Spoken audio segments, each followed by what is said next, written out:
She's a monster, nearly 8 million kilograms of steel, 115 meters long, capable of carrying a dozen missiles and close to 30 torpedoes. What do America's most dangerous submarines really look like beneath the waves? These steel giants stretch longer than skyscrapers laid on their side. The 15th Virginia-class submarine, the USS Colorado. She's 376 feet long. She can dive to depths greater than 800 feet.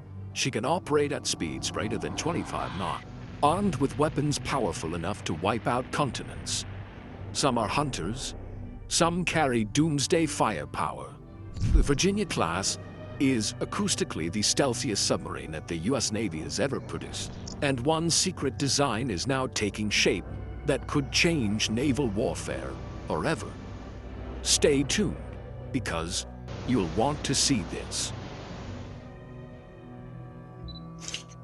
USS Virginia, the blueprint for modern submarines.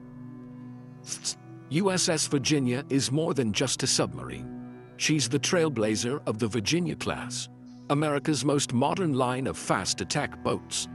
In Navy language, calling something a class means it's the first in a family. The blueprint, the rest follow. Each sibling in that family carries the same core design, the same hull shape, reactor type, and basic systems. But later ones sneak in upgrades, smarter electronics, expanded weapons bays, tighter layouts. She's a long steel predator, 377 feet from bow to stern, 34 feet wide at her thickest point. Submerged, she displaces close to 7,800 tons of water. Imagine flipping a mid-rise office building on its side and sending it silently gliding beneath the waves. The Navy only admits she can dive deeper than 800 feet and run faster than 25 knots. Past that, they won't say a word, because what enemies can't measure, they can't prepare for. Her story begins in the 1990s. The Cold War was over, defense budgets were shrinking, and the Navy had a problem. They had just finished designing the Seawolf class, enormous, lethal, and cripplingly expensive. At billions of dollars each, the Navy could only afford 3. What came next had to be smarter, leaner, and still terrifying to America's rivals. That answer was Virginia. Building one of these predators doesn't come cheap. The early boats cost around $2.8 billion apiece, and the larger versions with extra payload sections now stretch closer to $3.6 billion to over $4 billion each. The way she was built was just as bold as her design. Instead of leaving the entire job to one yard, the Navy split it. Electric Boat in Groton, Connecticut, and Newport News Shipbuilding in Virginia worked in tandem. Each built sections of the submarine, traded them, and stitched them together. This wasn't just about cutting costs. It forced the yards to learn from each other, kept both skilled, and built a rhythm that eventually allowed 2 submarines a year to roll off the line. That build system, born with Virginia, is still the backbone of American submarine production. Virginia herself took shape quickly. The Navy signed the contract in 1998, laid her keel a year later, and by August 2003, she was sliding into the Atlantic. Linda Johnson Robb, daughter of President Lyndon V. Johnson, served as her sponsor. On October 23, 2004, she was officially commissioned. She also made history as the first American submarine designed entirely on computers. Every cable run, every pipe, every bunk was modeled digitally before steel was ever cut. One of her boldest leaps forward wasn't about firepower, it was about eyesight. Old boats relied on periscopes, those long steel tubes that punched through the hull and forced the control room to sit directly underneath. Virginia threw that out. Instead, she carries photonics masts, telescoping camera stacks with day, night, and infrared sensors. These beam video into the control room, where sailors watch the surface on massive wall-sized displays. It's the difference between peering through a soda straw and standing in front of an IMAX screen. And because the control room no longer had to sit under the periscope, designers moved it down to a wider deck, freeing space and giving the crew a smarter layout. At her core beats the S9G nuclear reactor, built to last her entire 30-year life without ever refueling. Imagine buying a car that never once needs gas. That reactor powers turbines that spin a pump jet propulsion system instead of a traditional propeller. The pump jet is smoother, quieter, and harder to track. For a hunter in the deep, silence isn't just an advantage, it's survival. Her bite is just as sharp as her silence. Virginia carries 4 21-inch torpedo tubes loaded with the Mark 48 heavyweight torpedo. These are wire-guided killers designed to crush submarines and rip the keels out of ships. And the real sting?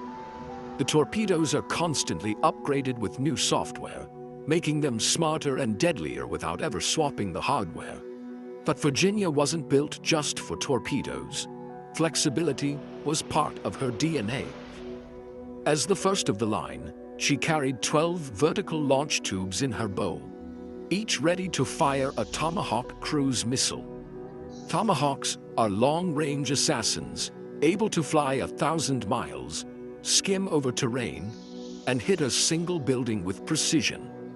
On Virginia, they can be fired in a rapid salvo, delivering a sudden punch without tying up her torpedo room. Later submarines in the class switched to 2 larger payload tubes that each carried 6 missiles, but Virginia kept her dozen and proved in testing that they worked. Stealth is her true weapon. Her hull is wrapped in sound-dampening tiles. Every piece of machinery is carefully mounted to keep vibrations from leaking into the water. Everything about her is tuned to vanish into the ocean's background noise. Early boats like Virginia carried a massive spherical sonar array in the bow. Later subs in the class swapped it for the large aperture bow sonar, a horseshoe-shaped water-backed array that was cheaper, easier to maintain, and sharper at listening passively. This rolling system of upgrades, new hardware every few years, instead of waiting decades for a new design, started with Virginia. She also plays a role that never shows up on recruiting posters. Virginia is a secret taxi. A torpedo room can be reconfigured into bunks for a platoon of special operators. She carries a large lockout chamber that lets divers slip in and out underwater without ever surfacing. And in recent years, the Navy has tested unmanned undersea vehicles that launch and recover right through her torpedo tubes. If you want the single moment that summed her up, it came in 2008. During operational testing, she fired 3 Tomahawks, 2 from her vertical launchers and 1 from a torpedo tube. It was quiet, almost routine, but it proved this new family of submarines could do the 2 hardest things at once: sneak close and strike far. Since then, Virginia has lived a rhythm of steady deployments.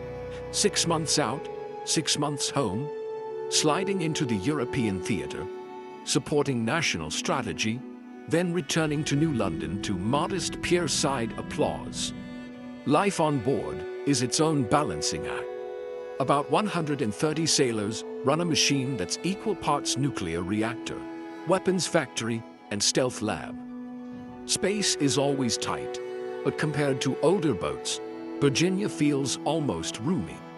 Of course, Virginia didn't appear out of thin air. To see where she came from, you have to look back to the Cold War's most famous predator. USS Los Angeles, the Cold War hunter that never slept. USS Los Angeles was the prowling shadow that kicked off a dynasty.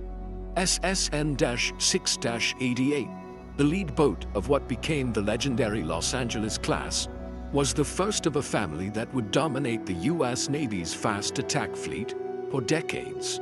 At 362 feet long and 33 feet wide, she was a nuclear-powered predator built to disappear. Fully loaded, she displaced nearly 6,900 tons, yet she could ghost through the Pacific with unnerving silence. The Navy only admitted she could go faster than 25 knots and dive deeper than 650 feet. But everyone knew those were just the safe numbers they gave the public. The truth was always deeper, faster, quieter, and classified. To anyone on the outside, Los Angeles was a rumor in steel. Her story began in the early 1970s, with Cold War tension pressing down on every design choice.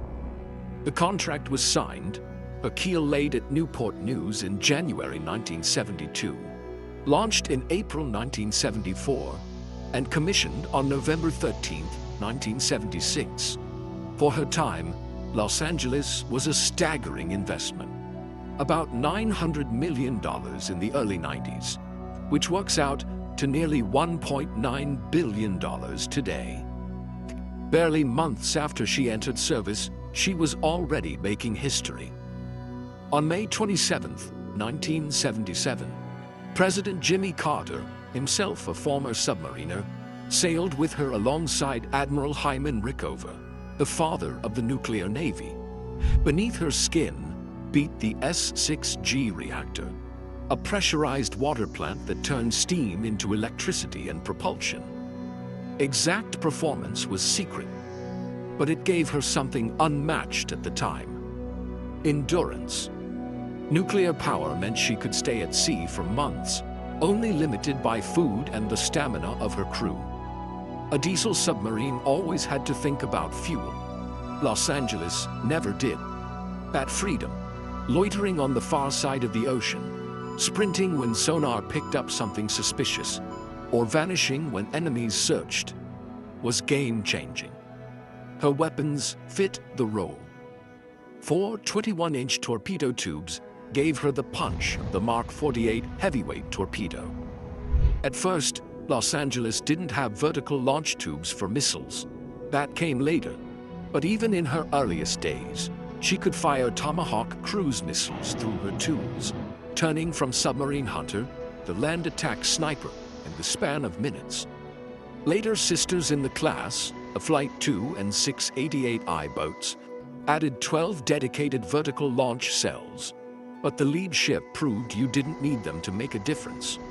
More than her steel and weapons, it was where she went that cemented her importance. After commissioning, Los Angeles plunged straight into Mediterranean workups, NATO exercises, and a whirlwind of training. By the late 70s and 80s, she was in the thick of Westpac deployments, slipping into the Western Pacific on patrols that remained buried in classified logbooks. The rhythm was relentless. Out on patrol, upkeep in Subic Bay or Guam, a brief port call in Hong Kong, then back out again. Sailors called her a travel machine, but in truth, she was a ghost factory, producing presence without fanfare. What made Los Angeles more than a one-off prototype was evolution. She was the first draft of a family that would stretch to 62 boats built over nearly 25 years. The class split into 3 flights. The early boats looked like Los Angeles herself, with a spherical bow sonar and 4 tubes.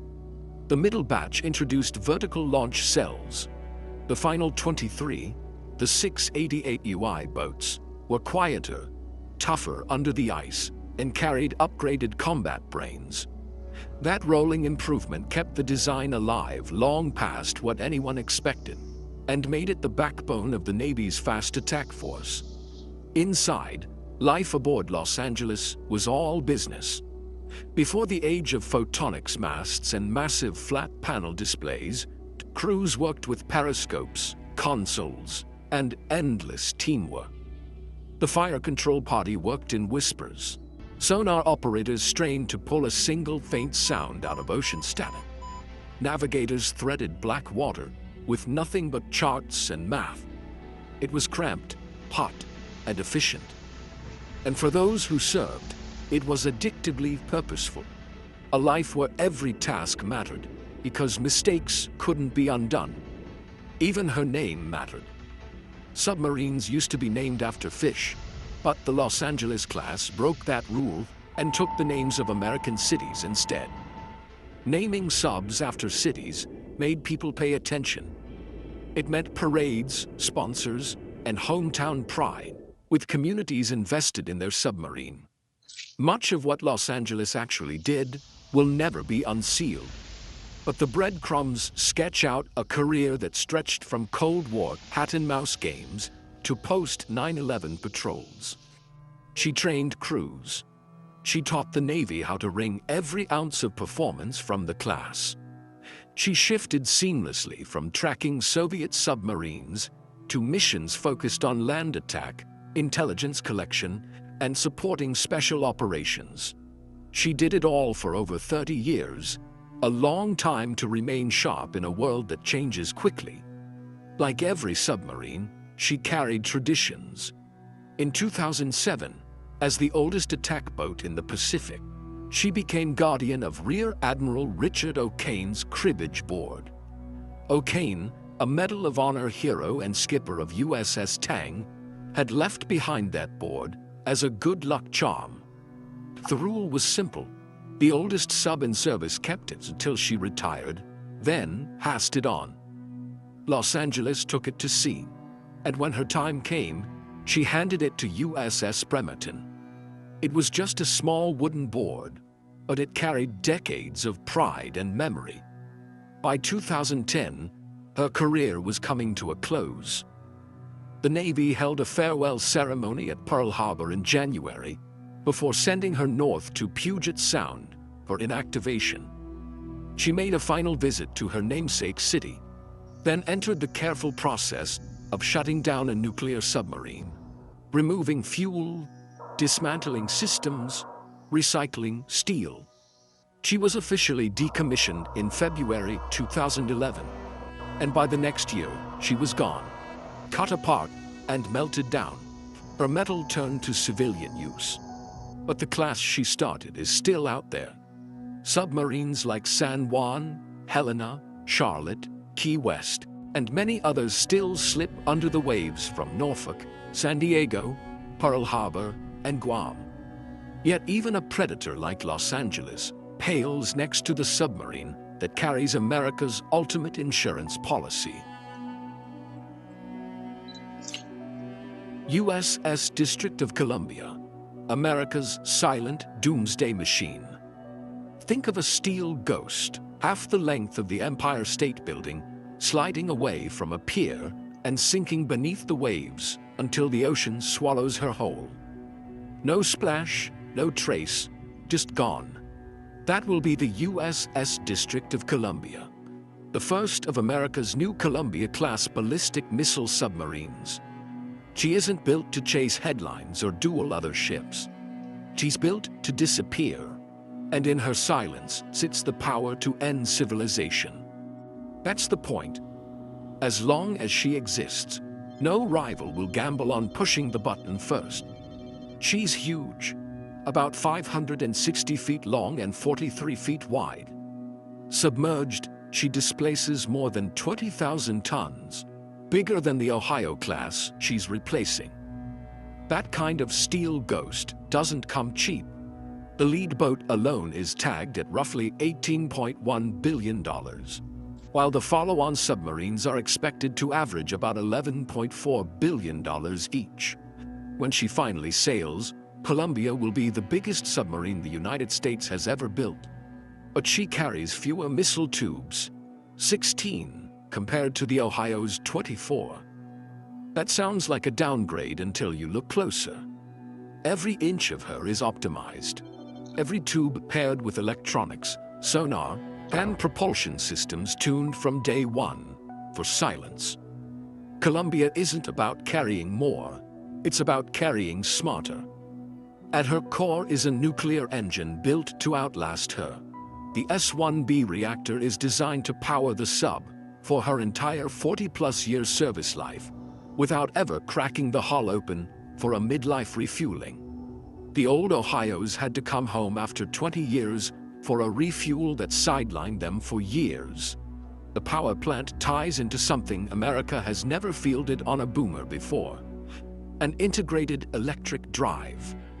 Instead of gears grinding from reactor to propeller shaft, the reactor generates steam. The steam spins turbines.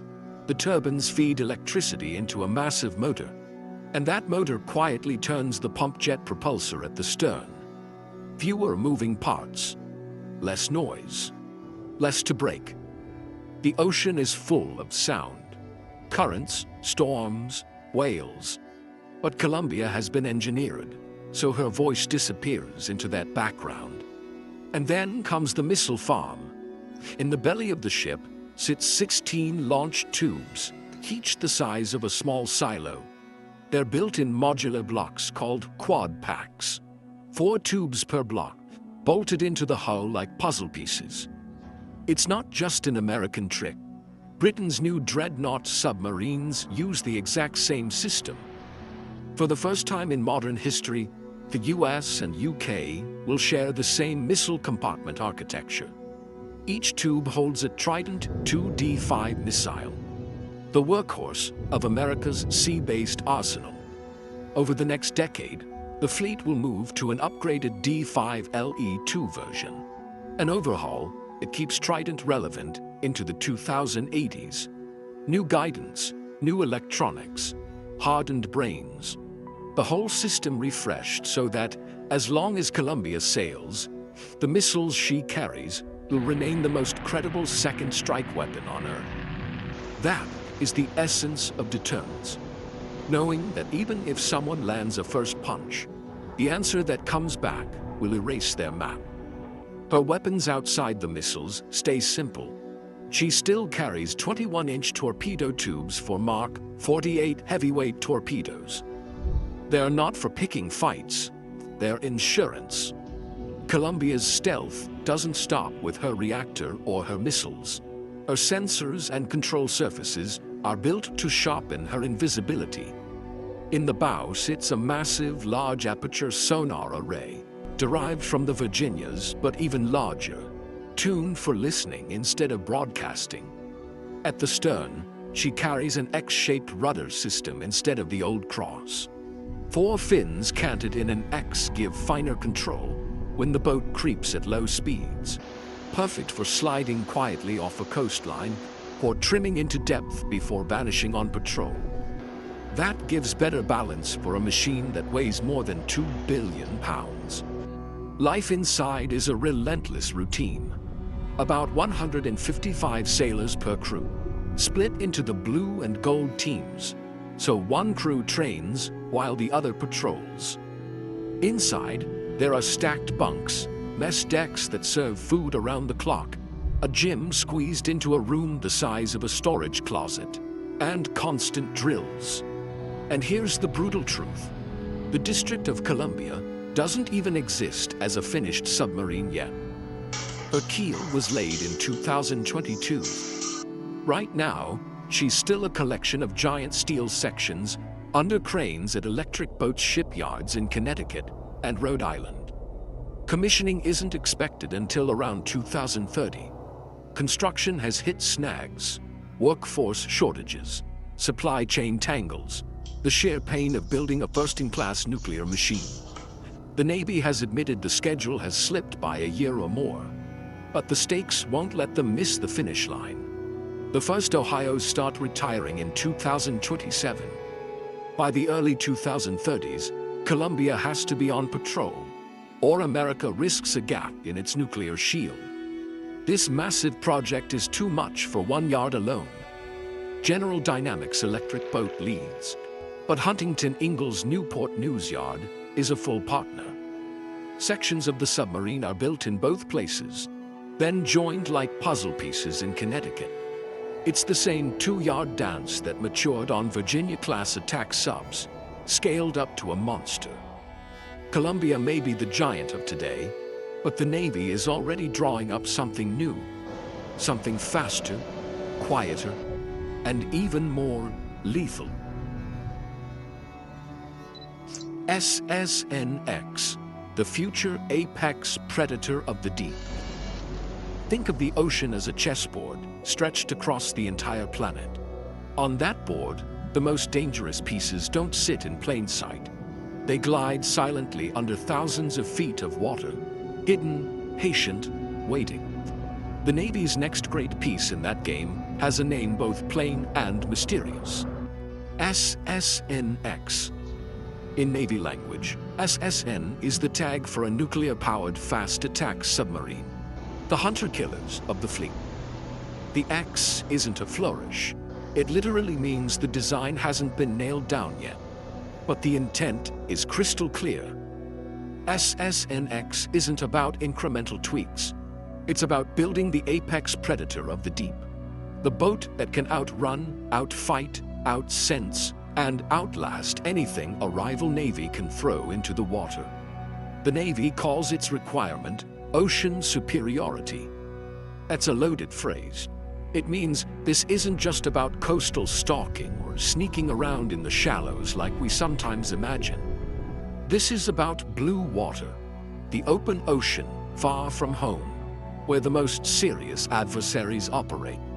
The brief is bold: faster through the water, quieter across the speed range, more payload tucked into the torpedo room, and the ability to quarterback whole swarms of unmanned undersea vehicles without even sweating. Put simply, SSNX has to be a step change, not a sidestep. The timeline underlines how big a bet this is. This isn't a next summer kind of project. It's decades away. Originally, the Navy wanted the first procurement in the mid-20s. Now, it's officially pushed to fiscal 2040, both for budget breathing room and to make sure the design is right before anyone cuts steel. In the meantime, Virginias keep rolling off the line to carry the load, and the Columbia-class boomers eat up the top priority slot. But SSNX still soaks up serious money. The fiscal year 2026 request set aside more than $600 million in research and development just for this future submarine, divided between hull and system studies on one side and next-gen nuclear propulsion on the other.